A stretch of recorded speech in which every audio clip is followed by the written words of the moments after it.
नमस्कार दोस्तों, एक और वीडियो में आपका बहुत बहुत स्वागत है। तो हम बात कर रहे थे बिहार के इतिहास के बारे में, और बिहार के इतिहास को समझते समझते हम मध्यकालीन बिहार के इतिहास को समझ रहे थे। इसमें पिछले वीडियो में हमने देखा था कि किस तरह से अफगान शासन के दौरान बिहार में परिवर्तन हुआ, बिहार में किस तरह से सत्ता परिवर्तन हुआ, खास करके जो शेरशाह सूरी है, शेरशाह सूरी के शासनकाल में क्या क्या परिवर्तन हुआ, इन सब चीजों को हमने पिछले वीडियो में समझा था। इस वीडियो में बिहार के जो मध्यकालीन इतिहास है उसमें सल्तनत काल तो चूंकि खत्म हो गया, क्योंकि इब्राहिम लोदी जब बाबर से हार जाते हैं तो इब्राहिम लोदी के मृत्यु के साथ ही दिल्ली सल्तनत की समाप्ति होती है और दिल्ली पर एक नए राजवंश का उदय होता है। और वो नए राजवंश कौन है? मुगल। तो इस वीडियो में हमारा सेंटर पॉइंट ये रहेगा कि मुगल शासन के दौरान बिहार में क्या क्या परिवर्तन हुआ और इस परिवर्तन का प्रभाव क्या क्या देखने को मिला। इन सब चीजों को आइए अब हम एक एक करके समझते हैं। तो हमारा जो टॉपिक है मुगल काल में बिहार।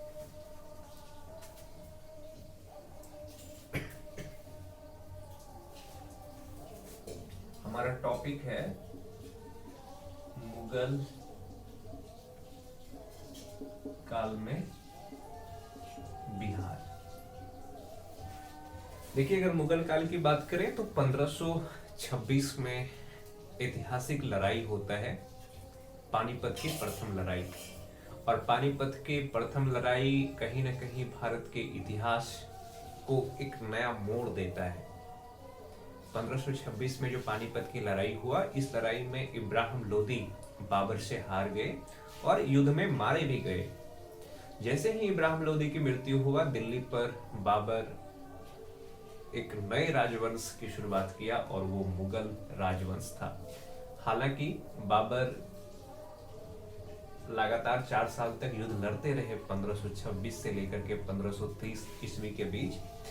कई महत्वपूर्ण लड़ाई बाबर ने भारतीय राजाओं के साथ लड़ा और इस लड़ाई में उनको जीत भी मिला, पर वो मुगल साम्राज्य को व्यवस्थित कर पाते इससे पहले ही उनका देहांत हो गया 1530 ईस्वी में। और उसके बाद एक नए राजा मुगल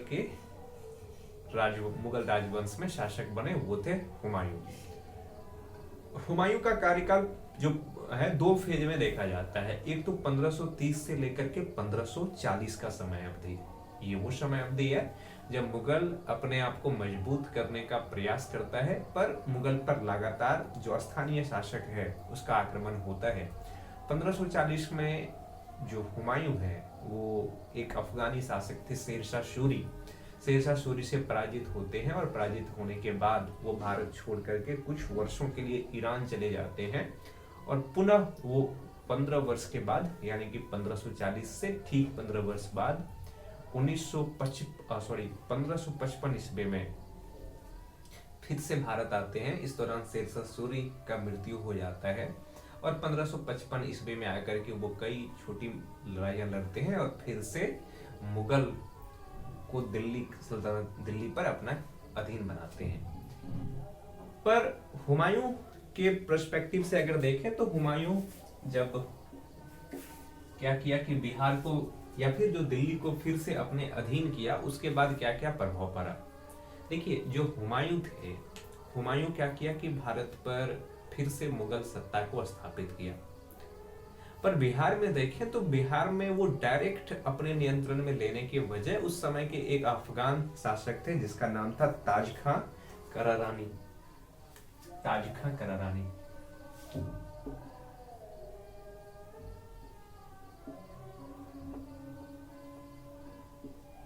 ताज खां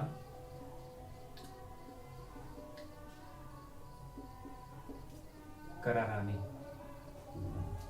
ये जो ताज खां करारानी थे इन्होंने क्या किया कि हुमायूं की अधीनता को स्वीकार कर लिया।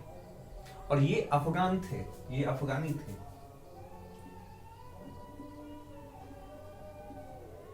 अफगान थे और इन्होंने क्या किया कि हुमायूं के अधीनता को स्वीकार कर लिया। और हुमायूं के अधीनता को स्वीकार करने के बाद हुमायूं सीधे बिहार को अपने नियंत्रण में लेने के बजाय इसी को यहाँ का शासक बना दिया, यहाँ का प्रांतपति बना दिया।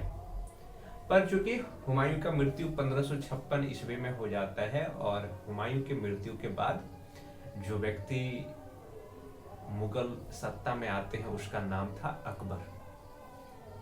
अकबर बहुत कम आयु में शासक बनते हैं और धीरे धीरे वो एक परिपक्व प्रशासक के रूप में और एक परिपक्व शासक के रूप में उभर करके सामने आते हैं। पर अगर हम ये देखें तो बिहार में क्या हो रहा है, क्योंकि हम बिहार को सेंटर पॉइंट में रख रहे हैं, तो ताज खां करारानी जब तक जिंदा थे तब तक वो मुगल की अधीनता को स्वीकार किए और उन्होंने माना कि वो मुगल के अंदर ही हैं। वो अपने आप को स्वतंत्र करने के बजाय मुगल के अधीन रह करके शासन चलाता रहा बिहार का, और समय समय पर वो दिल्ली में टैक्स की राशि भेजता था। इसकी वजह से दिल्ली यानी कि सेंटर और बिहार यानी कि स्टेट, इन दोनों के बीच के रिश्ते बेहद खास थे, बेहद महत्वपूर्ण थे। और ताज खां खरकरारानी इन्होंने भी क्या किया कि जब ये शासक बने हुमायूं के बाद, अकबर हुमायूं के बाद, ये हुमायूं के समय थे, हुमायूं के बाद जब अकबर आए, अकबर के प्रति भी इन्होंने क्या किया कि अपने नीति को बनाए रखा। अकबर के विरुद्ध भी ये किसी तरह का प्रयास नहीं किया। पर घटना ये होता है कि 1576 ईस्वी के आसपास ताज खां करारानी का मृत्यु हो जाता है, और जैसे ही ताज खां करारानी का मृत्यु होता है, बिहार के नए शासक बनते हैं इनका बेटा, और इनके बेटा का नाम क्या था? दाऊद करारानी। ताज खां करारानी के मृत्यु के बाद कौन बनते हैं बिहार के शासक? दाऊद खां करारानी।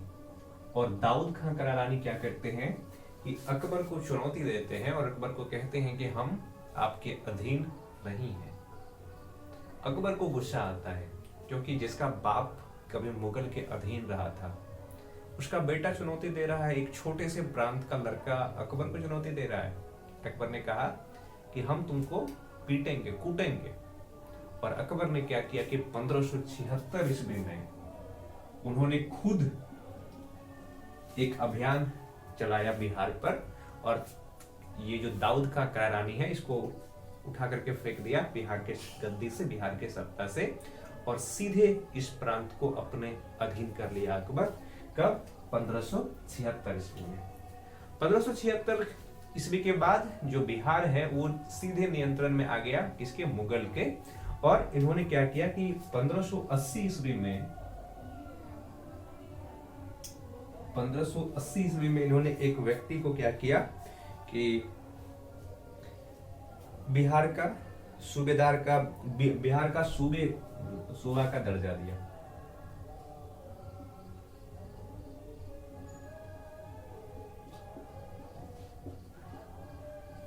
बिहार को प्रांत का दर्जा 1580 में अकबर ने बिहार को प्रांत का दर्जा दे दिया, यानी कि बिहार अब एक प्रांत है, इसके अंदर, मुगल के अंदर। और इसके साथ साथ इन्होंने, चूंकि एक प्रांत है तो प्रांत को चलाने के लिए एक प्रशासक की आवश्यकता होती है, तो अकबर ने क्या किया कि एक प्रशासक मुनीम खां को बिहार का गवर्नर बना दिया। मुनीम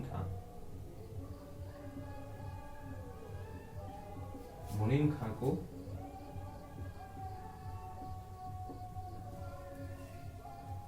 बिहार का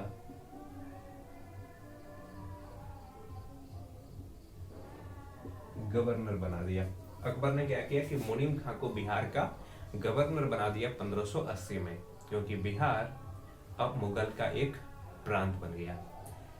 इसके बाद जो अकबर के एक बहुत करीबी थे और कई सारे लड़ाइयों में उन्होंने नेतृत्व भी किया, राजा मान सिंह, 1587 से लेकर के 1594 ईस्वी तक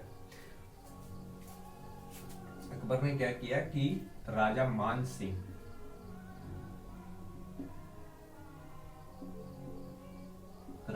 सिंह को बिहार का प्रांतपति बना दिया।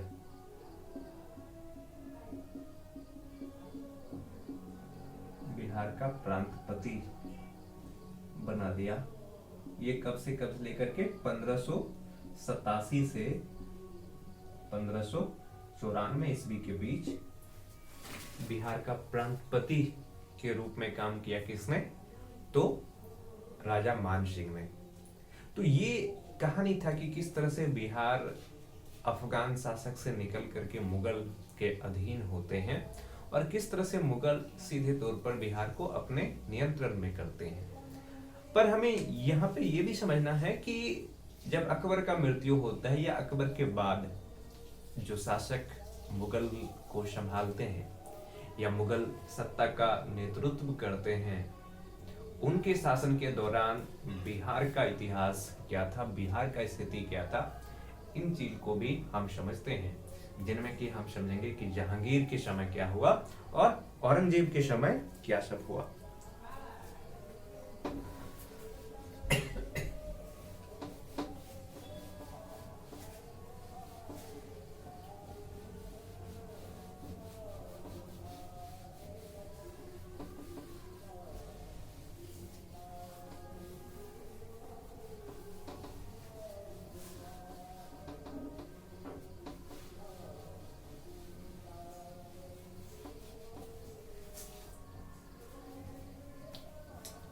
तो अगर हम इसके बाद देखें तो एक नया शासक आता है जहांगीर। तो आइए अब हम समझते हैं कि जहांगीर के शासन के दौरान बिहार का स्थिति क्या था, किस तरह से बिहार पर शासन चला। तो देखिए क्या होता है कि 1621 में जहांगीर क्या करते हैं कि 1621 ईस्वी में बिहार का प्रांतपति नियुक्त करते हैं। किसको? परवेज को, राजकुमार परवेज को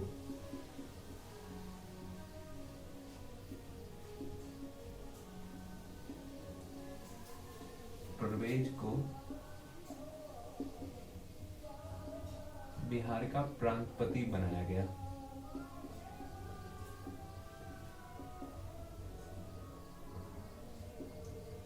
प्रांतपति बनाया गया और इसके बाद ही ये परंपरा शुरू हो गया कि किसी भी प्रांत का जो प्रांतपति होगा, यानी कि उस प्रांत का जो प्रशासक होगा, वो मुगल राजघराना से ही होगा, वो कोई राजकुमार ही होगा। बाहरी किसी व्यक्ति को प्रांतपति नहीं बनाया जाएगा। पर अकबर के समय ऐसी बात नहीं थी, क्योंकि अकबर ने राजा मान सिंह को बिहार का प्रांतपति बनाया था। नहीं? तो 1621 ईस्वी में जहांगीर क्या करते हैं कि इसको अपना प्रांतपति बनाते हैं। फिर अगर हम औरंगजेब की बात करें कि औरंगजेब ने क्या क्या किया। औरंगजेब के समय काल में अगर देखें तो औरंगजेब ने क्या किया कि 1702 में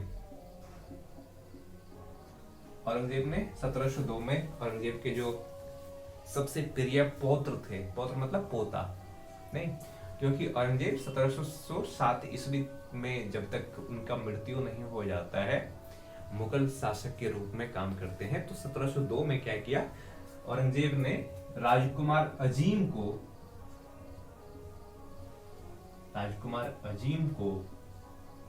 बिहार का प्रांतपति बनाता है। किसको?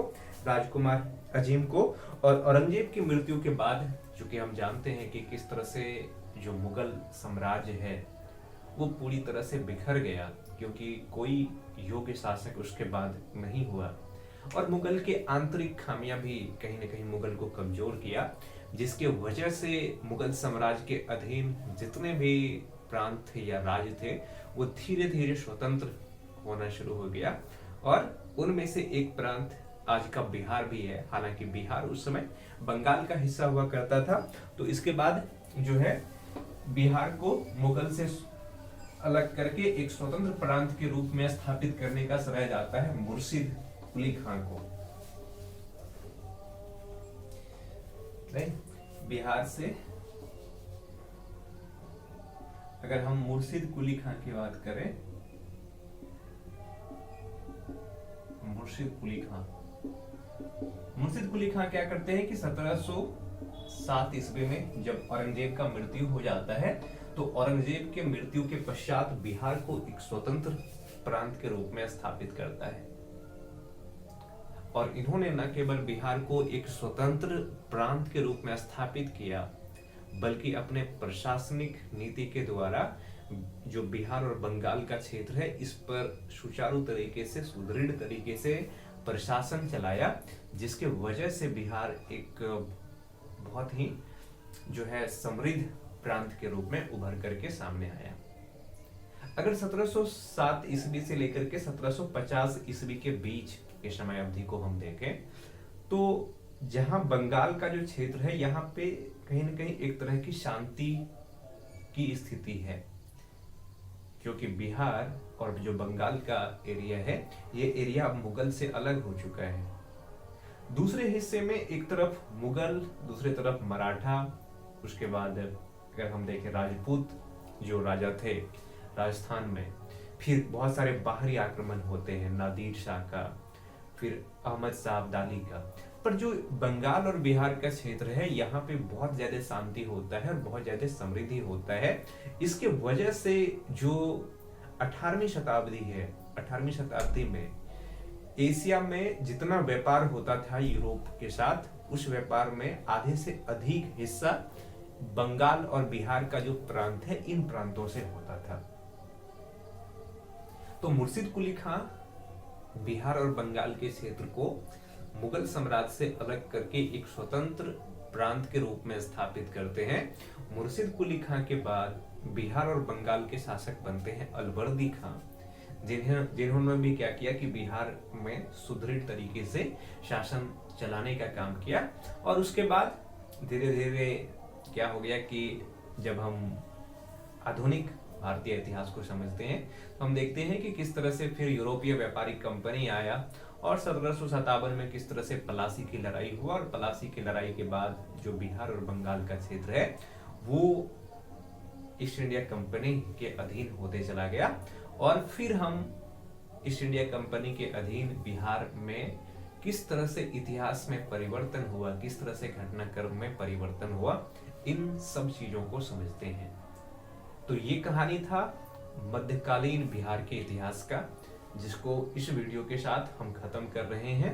हमारे नेक्स्ट वीडियो जो होगा उसमें हम ये समझेंगे कि किस तरह से यूरोपीय व्यापारिक कंपनी जब भारत आते हैं तो भारत में अपने व्यापारिक पैठ जमाने के साथ साथ वो उसका प्रभाव बिहार पर क्या होता है, किस तरह से वो अपने आपको बिहार में स्थापित करने का प्रयास करता है और बिहार को किस तरह से नियंत्रित करता है, इन सब चीजों को समझेंगे। तो इस वीडियो में इतना ही। बहुत बहुत धन्यवाद।